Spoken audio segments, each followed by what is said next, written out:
Permettez-moi d'abord de saluer la présence du camarade Christophe Sandler du Parti communiste.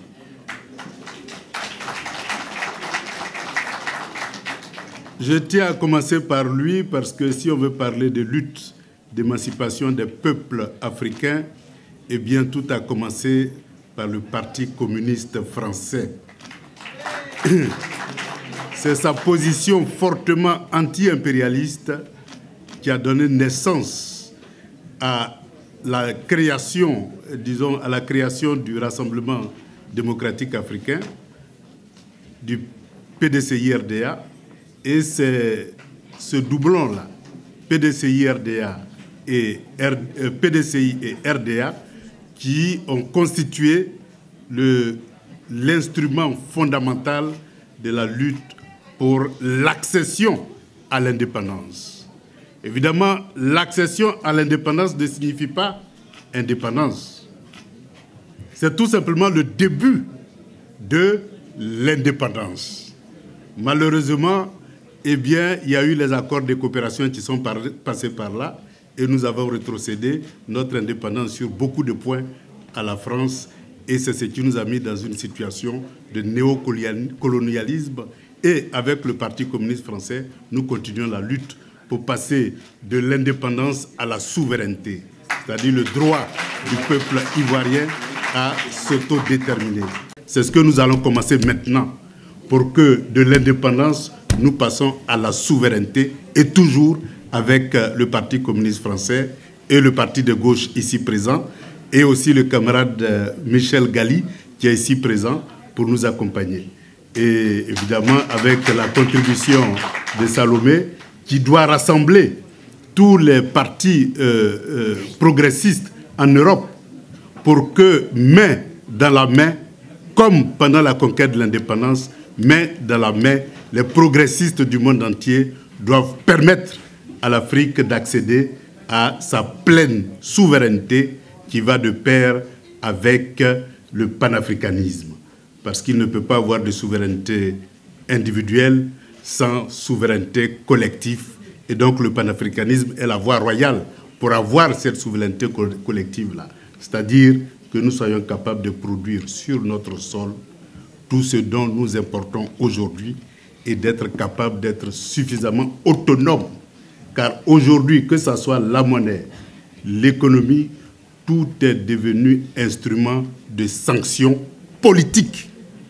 Lorsque une puissance étrangère n'est pas d'accord avec vous, eh bien la sanction politique est là avec tous ces instruments-là. Et pour éviter ces sanctions-là, nous devons être de plus en plus souverains, aussi bien sur le plan politique, économique, social, culturel et militaire.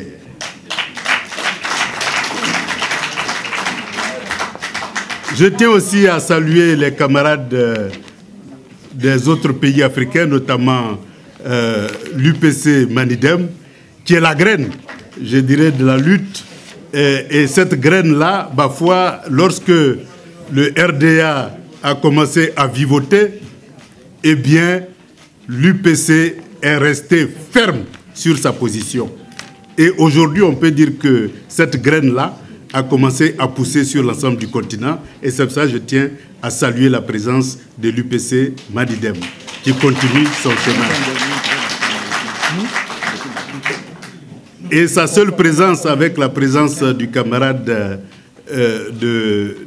du Congo suffit pour témoigner de notre volonté, ainsi que le collectif des Maliens, suffit pour témoigner de notre volonté d'aller ouvertement et franchement vers le panafricanisme.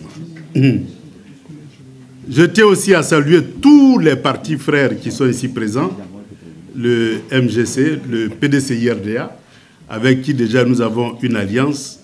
Pour vous donner un chiffre, en me basant sur les élections de 2010, qui ont été les vraies élections, le premier tour, hein, je ne parle pas du second tour, le premier tour des élections a consacré Laurent Gbagbo comme le premier de la classe, avec 38%.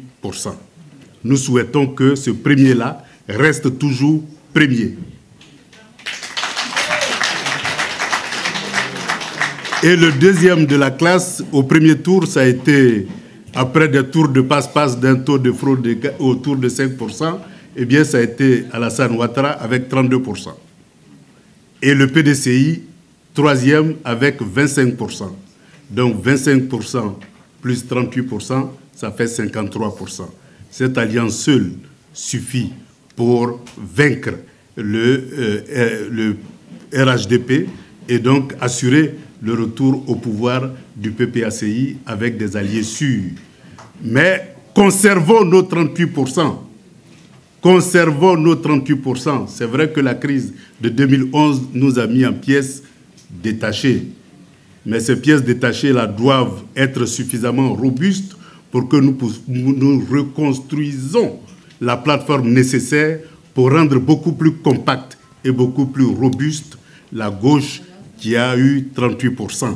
Ne perdons pas de vue le fait que l'union est une nécessité et une condition pour notre victoire.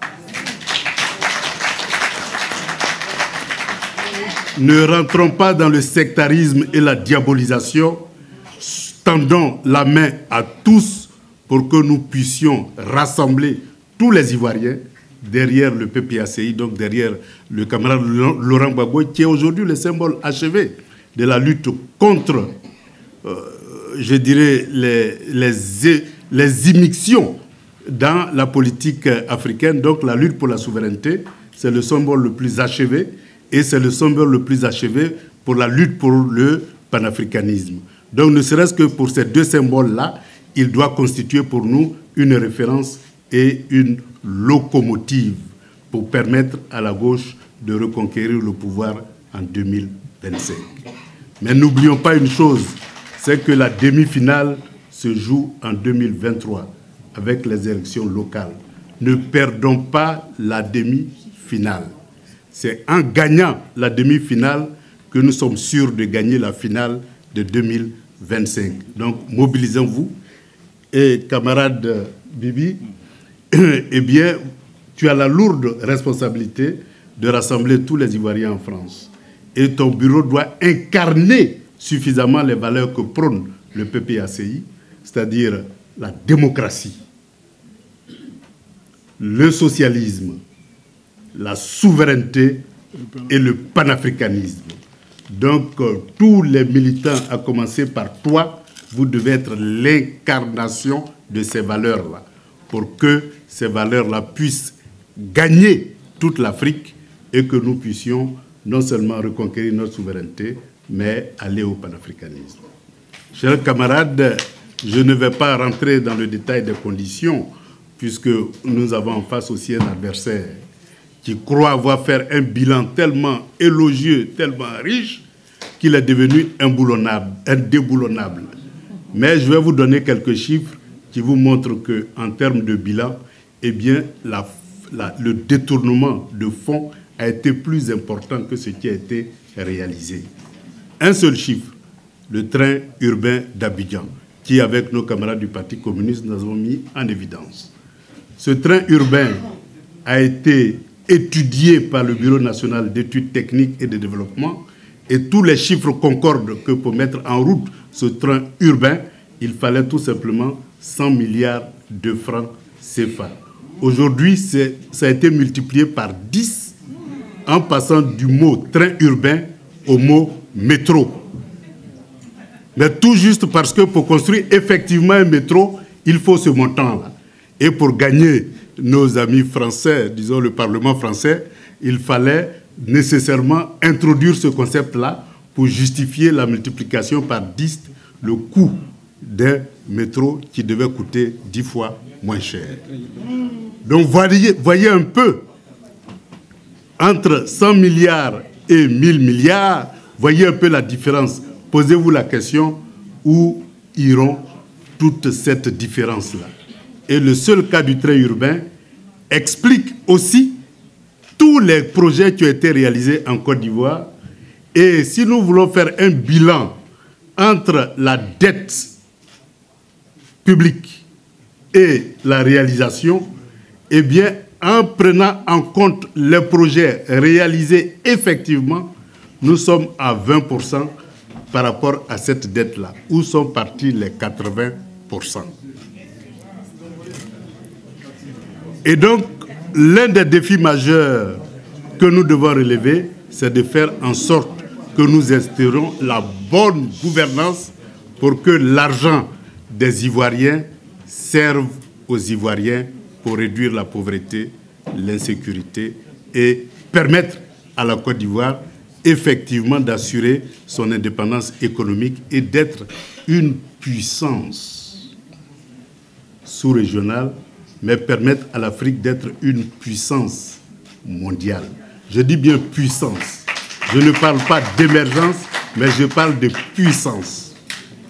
Je crois qu'on s'est compris, chers camarades.